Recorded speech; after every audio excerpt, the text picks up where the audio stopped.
пътувам много. Била съм къде ли не. Тук ще се върна. Тук винаги ще се връщам, защото това място е състояние на духа. Обикнах този бряг, сребърен като побеляла глава на мъдър и великодушен мъж. По изсечените остри сипеи като дълбоки белези са скрити знаците на древни победи. На крах, измяна и любовна обреченост.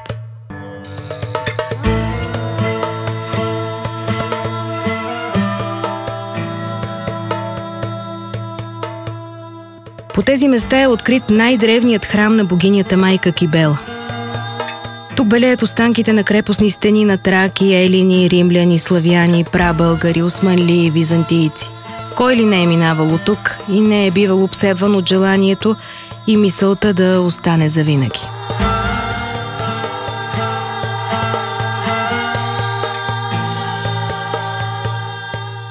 Как все пак е започнало всичко? Не е възможно да се избавиш от този въпрос при толкова мистични послания. Те те отвеждат към самото сътворение. Знаците на древността тук дебнат от всякъде. Иска им се да предадат някакво мистично послание, непосилно за навикналите на клишета, на удобни, изкълъпени, терминологично и отлежаващи в дебелите исторически книги и прашните кабинети теории. Проумяваш, че всичко се повтаря, че всичко отминава, но има нещо, има още нещо и сетивата ти вече отдавна не са пет. Тук се случват чудеса. Обзалагам се, че повече откъдето и да било на друго място. Американските учени Уилям Райан, Уолтър Питман, Робърт Балард нагазили във водите на най-тъмното море, като в приказките, разказвани по тези места, и излизат оттам убедени, че именно тук е акостирал мистичният Ноев ковчег. Не е ли чудо мистериозната древна чиния, открита от професор Петко Димитров на дъното на морето?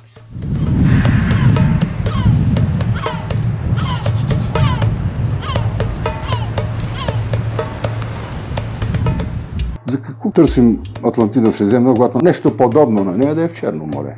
Един хубав ден на 16 юли беше, 1985 година, търсейки подводни селища, на дълбочина 93 метра попаднах на подводно селище. И по едно време видях една издатинка.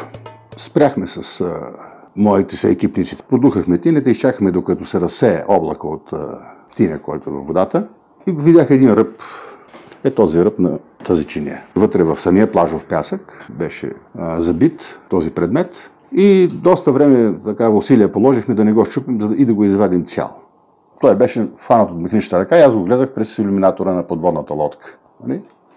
Тогава, още долу на дъното, предположих, че е от некропол, от някакъв гроб. Тогава много от хората, които бяха на борда на кораба, не повярваха. Много хора си задаваха въпроса, било ли е изработка на такъв предмет по техническите възможности на тогаващите хора? Това е преди около 8000 години. И обърнете внимание на другото. Писмените знаци, които се намират тук, никой не повярва, че върху чинията има писмени знаци. До сега се смяташе, че най-древната писменост е шумерската писменост. На базата на намерените от Джордж Смит плочки в района на Ниневия. Някои от знаците, които се намират върху самата чиния, ги има в шумерското писмо. Повечето от тях. Аз не твърдя, че шумерското писмо и това писмо, което се намира тук, е едно и също. Това не мога да ви кажа. Но ние смятаме по принцип, че тази писменост е предхождала шумерската. Буквите, убедена съм в това, са код. Те не се дават токота и на никой народ и не се раждат по някакво стечение на обстоятелства. Тук над плочи, надгробни камъни, съдове и бижута от преди 1000 години могат да се видят над 9 писмености.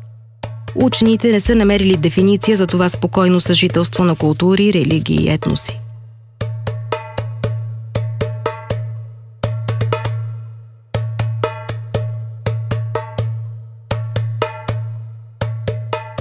В близост до Балчик, там където е открит езерния град, учения Стефан Гай твърди и привежда различни експертизи и анализи, че е открита най-древната писменост в света. Далеч преди появата на неговата теория, изследователите се опитваха да разчетат и друг древен текст, този от село Езерово. За да разбереш тайният език, онова отвъд шума на говоренето, е нужно да станеш отново дете. Дали са минали от другата страна на огледалото възрастните достолепни учени от рационална Америка, или просто фактите са си факти.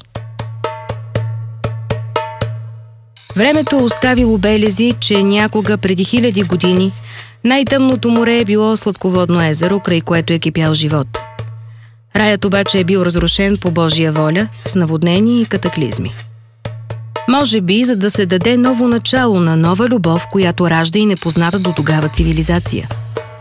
Дали потопът е превърнал сладководното някога езеро в морето на тайните, следва да се доказва. Аз обаче знам, че този устремен към вълните бряг ронлив, тленен и деликатен като пясъчно изваяние по силата на случайност е предпочетен от беговете и хората на 7 цивилизации.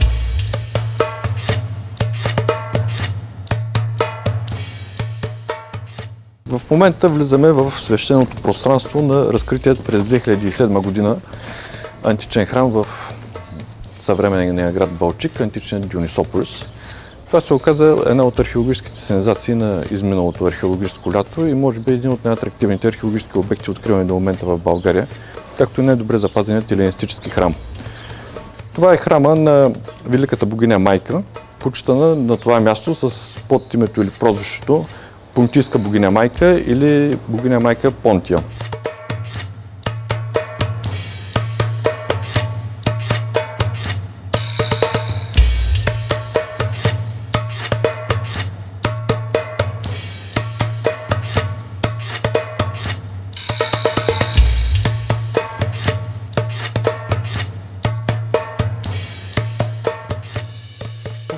Каква е връзката между дервишите софисти, учителя Петър Дънов, на когото дори Айнщайн се прекланя за проникновенията и синтеза на всички изкуства и религии, който постига в своето учение?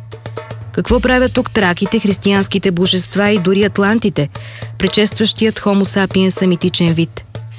Те съжителстват на едно специално място – Текето в село Оброчище. Седмостенът, в който е гробницата с лековитите мощи, според учителя Дънов е място, което се огрява от енергийните лъчи, идващи от планината Кайлас. Над върховете на планината се навъртали НЛО и други любопитни посетители с мистериозен произход. А край манастира на посветените са се мяркали сенките на танцуващите дервиши.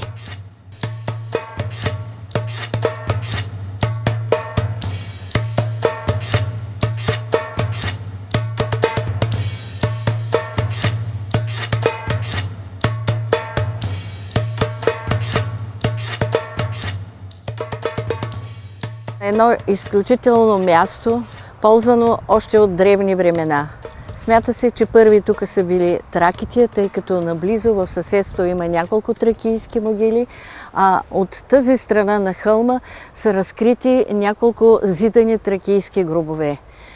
Това е било оброчно място. Оброк, откъдето и селото Оброчище носи името си.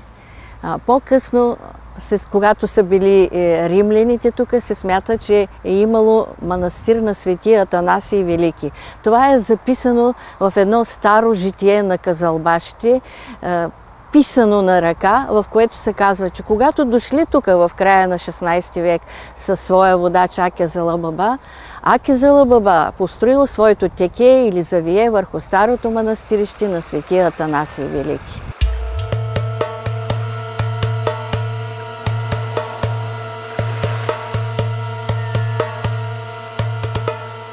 И дворецът. Дворецът.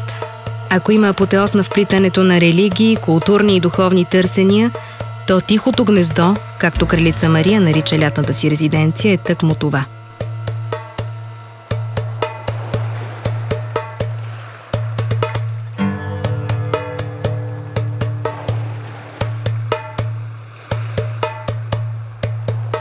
Дворецът с най-голямата ботаническа градина и паркове, събрали всевъзможни растителни видове, всъщност не е разкошна обител на преситена августейша. Тук няма кристални полилеи, златни огледала и дебели килими. Тук има тайни.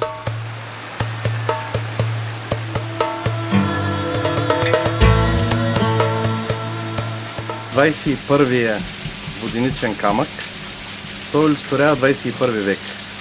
Този камък е трябвало да бъде поставен на алеята на вековете, която се намира вляво от Тихото гнездо.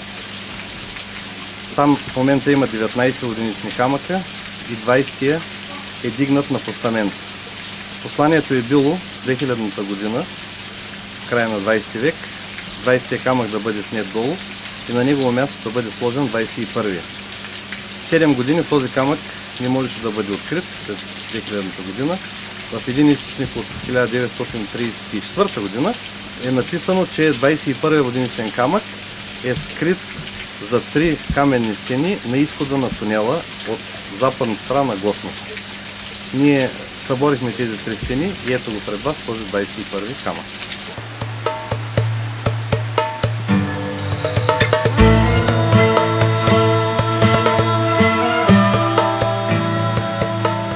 Наследницата на Екатерина Велика и Виктория е противоречива, съмняваща се в лесните отговори и търсеща личност. Виждайки бреговете на Бълчик, тя пише, че завинаги остава в плен на магията му.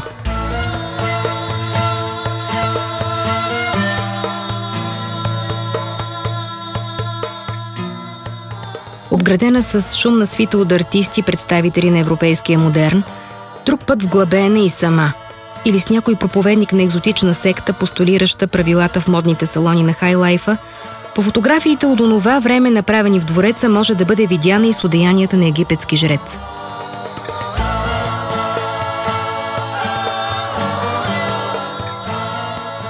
В нейния дворец естествените и изкуствените водопади и езера се намират в гениална хармония. Навсякъде по 3 извора събират водите си, пътеките с библейски имена, а символиката на всяко кътче е провокация за семиотици, хералдици и поети. Какво ли знание е била посветена опитната бриджорка, ловкия дипломат, майката на 5 деца и жената обичала не само наследника на румънския трон.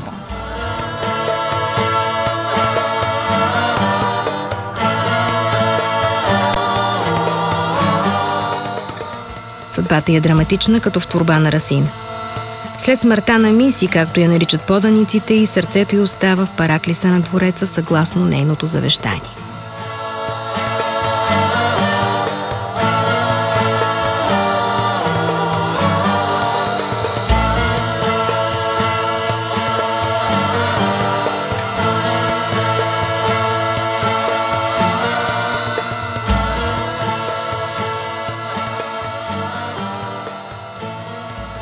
Вече знам. Родината е там, където е сърцето ти.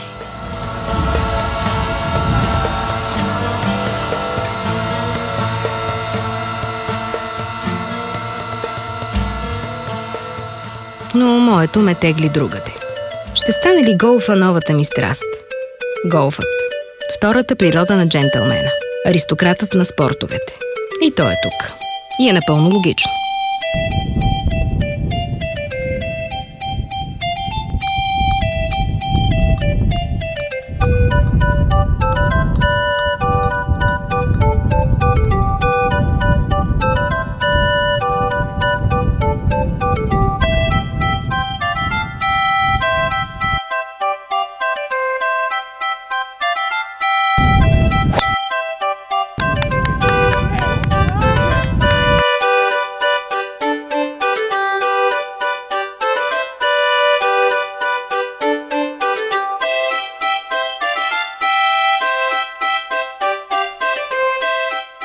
Тук има всичко. Има много за гледане. Има много за обхождане. Има за научаване. Но не е за всеки. Трябва да събудиш авантюриста и да си готов да попаднеш в декора на разтърсваща антична пиеса с неочакван край. Приключението свърши и ми е време да тръгвам обратно. Сърцето ми обаче ще оставя най-вероятно някъде около джамията, непосредствено до параклиса, вдясно от воденицата с воденичните камъни на загадъчната кралица. Тръгвам. Кой ли вятър ще отдръпне морето, за да намеря скрижалите на тайното знание за живот? Който е път?